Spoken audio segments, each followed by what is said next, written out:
Don José, ¿cómo está? Bienvenido a Lima. Eh, bueno, y en México será un momento para encontrarnos.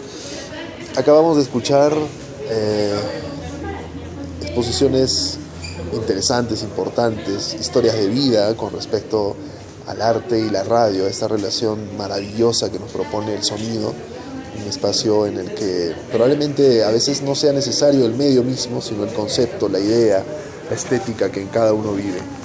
Pero en el caso de un comunicador, por ejemplo, que finalmente debe encontrarse con la radio en algún momento de su vida, ¿cuán importante es el arte y el radio arte? Bueno, yo la verdad es que cuando he hecho talleres de radioarte, por ejemplo aquí en la Bienal en un par de ocasiones, lo que a mí me interesa en principio de los alumnos es que se expresen con el medio radiofónico.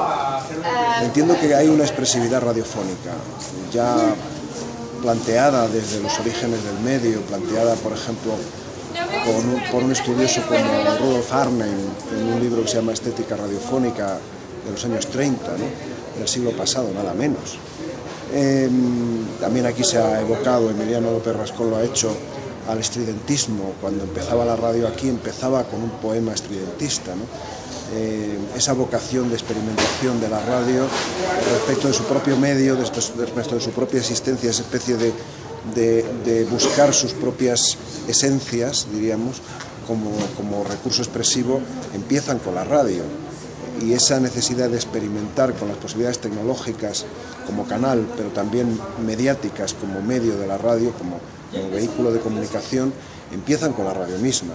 Es decir, que el radioarte no se debe ver, y quizás es un problema que se ha planteado también como una realidad exclusiva, sino que lo primero que hay que buscar y lo primero que hay que conocer es precisamente el lenguaje radiofónico, la expresividad potencial que existe en el medio, y a partir de ahí probablemente acercarse a él con un planteamiento artístico. En este punto yo quisiera encontrarme con tres definiciones de radioarte que me parecen especialmente felices.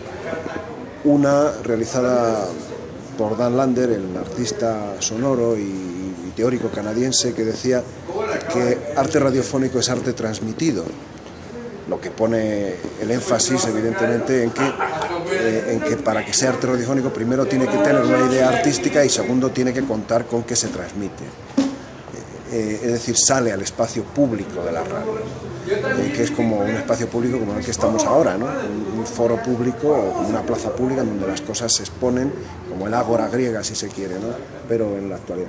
Otra definición que me gusta especialmente es la definición que dio un artista que trabajó mucho con la electrónica en el proyecto de telecomunicación, Robert Adrian, uno de los mentores ideológicos del programa Kunstradio, del que se ha hablado aquí, algo también de la radio austriaca, en donde decía que radioarte es radio hecha por artistas, lo que no quiere decir, por supuesto, que uno tiene que ser, o sea, no puede hacer radio alguien que pertenezca al medio mismo, no puede hacer radio, no es que ¿cómo decirlo?, un locutor no puede hacer radio, no es que un técnico no pueda hacer radio, la puede hacer, o sea, la gente de dentro de la radio puede hacerla también, pero siempre y cuando, volvemos a lo mismo, se plantee el mismo que tiene una aproximación artística, una ideación artística de lo que hace, una intención a lo que hace el medio. Y por último, la última definición la di yo mismo cuando hice mi tesis doctoral en el año 97 sobre arte radiofónico, porque el subtítulo de esa tesis era Arte sonoro en el espacio electrónico de la radiodifusión. De tal modo que primero tiene que ser arte sonoro, el radioarte. Tiene que plantearse, digamos, ese tipo de patrones que el arte sonoro desarrolla, es decir, desarrollar algo artístico con el sonido, y punto, con el sonido.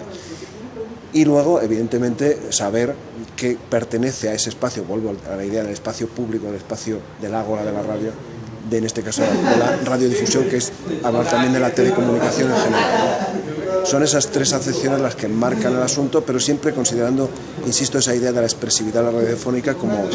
Por eso cuando yo he dado talleres he intentado que la gente se exprese con la radio.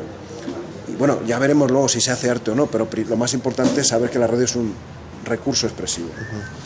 Se habló de las audiencias, o de los oyentes, o de los consumidores, digamos, sí, da lo mismo, pero para el radioarte es fundamental esta persona, este oyente, este audito, este oído que esté detrás. Bueno, vamos a ver. Yo creo que se han dicho cosas muy interesantes aquí hoy en este punto. Tito ha sido muy provocativo, también Janete ha sido provocativa, hablando de esa radio que de alguna manera pueda ser toda ella considerada como una composición, ¿no? Eso es evidentemente una realidad utópica, o mejor dicho, es utópica, no es realidad. Pero yo quisiera señalar que efectivamente el radioarte, tal y como se ha planteado hasta ahora, ha sido como un poco gueto en ciertas programaciones. Pero yo pienso que en principio cuando uno hace radioarte, el primer escucha del radioarte que uno hace es uno mismo, ¿no? Es su propio oyente, y en ese punto lo que yo pretendería lanzar de manera nada provocativa en este caso es el hecho de que el que haga radioarte de alguna manera también tenga por un lado referencia de cosas que se han hecho previamente, es decir, un poquito de background sobre el tema, tanto del arte sonoro como de la expresividad radiofónica, insisto, y como del radioarte, ejemplos que se han hecho por ahí, y la red internet permite y faculta que hay espacios, hay webs que permiten acercarse a lo que se ha hecho, a lo que se está haciendo. Pero por otra parte es evidente que también uno debe pensar en una audiencia, ¿no? Una audiencia que a veces no está muy clara, que no se sabe cuál es, pero que está ahí, ¿no? Y que siempre es más de la que uno piensa, y siempre son distintos de los que uno piensa. Es decir, uno no puede ser totalmente solipsista, uno no puede ser totalmente autocomplaciente con lo que hace, ¿no? Tiene que considerar que está expresando algo, y está expresando algo para alguien. Primero quizá para su propia escucha, pero por supuesto para salir hacia afuera, ¿no? Y creo que ese argumento es esencial, porque si no, no sería un medio de comunicación. Ha dicho algo que está en relación a esto, que es justamente con relación al oyente y las radios meramente comerciales. Yo creo que hay un menosprecio a la inteligencia, un menosprecio a la capacidad de interpretación de los mismos medios que asumen ciertas situaciones con referencia a los oyentes. Y quizás sea uno de los quiebres que habría que superar de alguna forma, porque creo, desde mi perspectiva, que el oyente, cualquiera que sea, con la cultura que tenga, el background que tenga, está capacitado de escuchar radioarte. Por supuesto, o sea, vamos a ver, el problema es que yo lo que no puedo llegar a comprender en mí mismo es que uno tenga que estar, digamos, acotado, topificado, por los ratings y por todo ese tipo de cosas, en que uno es oyente de jazz, uno es oyente de música pop, uno es oyente de música clásica, uno es oyente de radionoticias. Yo escucho de todo. Claro. Y creo que mucha gente escucha de todo. Y que probablemente es un insulto, como bien dices, a la inteligencia y a la autonomía intelectual de la gente que está por ahí, el decir, no, es que tú no puedes, esto no es para ti, no, esto no sé qué. Pero como se ha dicho también en esta sala, lo comentaba Fabián Raca, con experiencias propias, además, todos tenemos experiencias en este punto, a veces son esos intermediarios los que impiden que otro tipo de formatos, en cuanto a duraciones, en cuanto a contenidos, y otro tipo de anclajes entre programas, entre programaciones, etcétera, otro tipo de parrilla o de grilla, como dicen aquí, salga adelante. Yo recuerdo, por ejemplo, hay una emisora en España, la cadena SER, que tiene desde hace años un programa de éxito que se ha mencionado también aquí, los 40 principales. Ícono en Iberoamérica. Sí, sí. Entonces, yo he conocido gente de la SER que estaban más bien haciendo programas musicales, de música clásica incluso, que tenían otras ideas, otras intenciones, otros planteamientos. Entonces, chocaban siempre ante esas otras ideas con algunos jefes que decían, mientras esto me vaya bien con los 40 principales, ¿para qué voy a cambiar? Entonces, ese punto, bueno, se puede comprender en la radio comercial. En cambio, en la radio pública, cuando se hace eso en la radio pública, y también hay gente que hace ese tipo de cosas en la radio pública, realmente no merece el puesto que tienen. Estoy hablando de la radio pública. Claro. La radio comercial es para otra cosa, ¿no? Para sacar dinero, etcétera. La radio pública no. Entonces, entonces yo en ese punto sería exigente con la radio pública. Y creo que esa exigencia es atendible por parte de una ciudadanía que paga esa radio pública, ¿no? Que den diversidad, que den variedad y que no los traten como imbéciles, simplemente. En un mundo utópico, voy a plantearle una situación X, esta en relación a la radio, muy rápido, que es la siguiente. Se habla, por ejemplo, en la radio comercial, el silencio, y hemos repasado varias veces esto, es un error, porque genera, digamos, discontinuidad en la audiencia y demás, según la radio comercial. Pero ¿qué pasaría si ese silencio estaría auspiciado por Coca-Cola? Bueno, evidentemente funcionaría. Lo que pasa es que, como explicaba alguien, no me acuerdo si fue Emiliano, de esa experiencia que con tanta sagacidad fue capaz de llevar adelante a través de un error un locutor y un presentador, pues lo que crea es expectativa.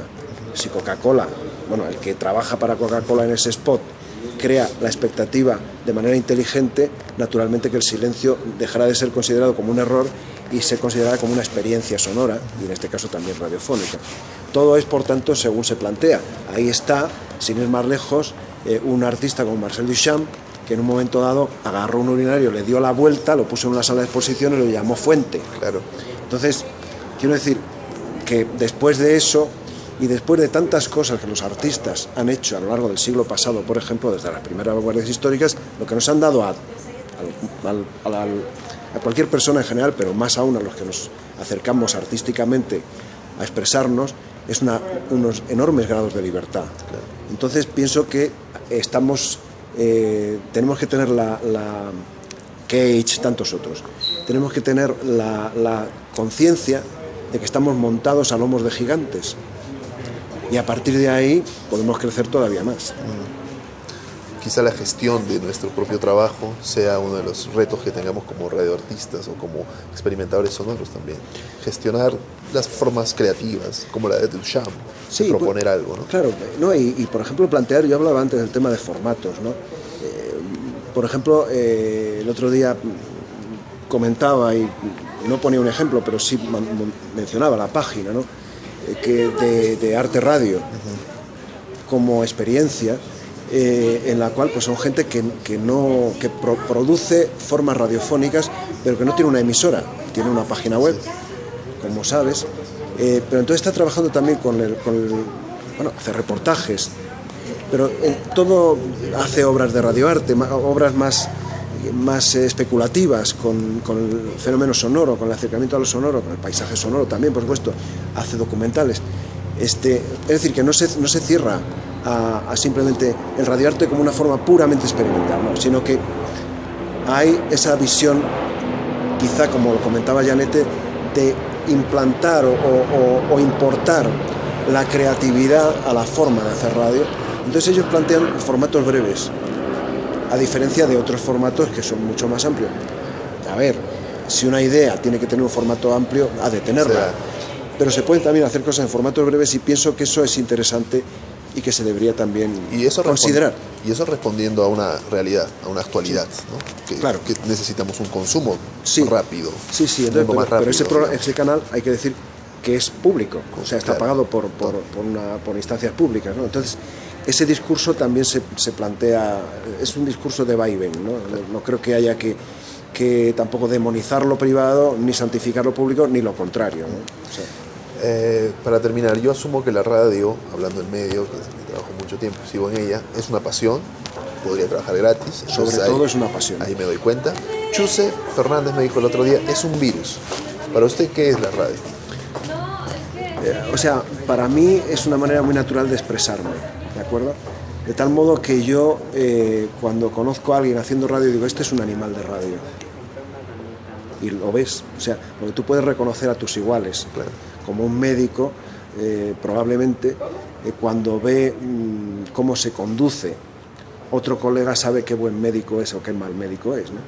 Yo creo que en todas las instancias de lo humano esto sucede, ¿no? Sobre todo cuando es una experiencia vivida y una experiencia, digamos, compartida y también de pasión, ¿no? Entonces eso es algo que se da y eso que está ahí, ¿no? Por eso insisto en esa idea de que cuando alguien enseña algo relativo a la radio, lo primero que tiene que mostrar es que la radio es un medio de expresión, que hay una expresividad radiofónica y que, bueno, pues no se debe enganchar o se podría enganchar a esa cuestión, pero a veces es una cosa que uno no escoge, te escoge a ti. Es grato encontrarse con otros de su especie. Gracias, don José. Gracias a ti.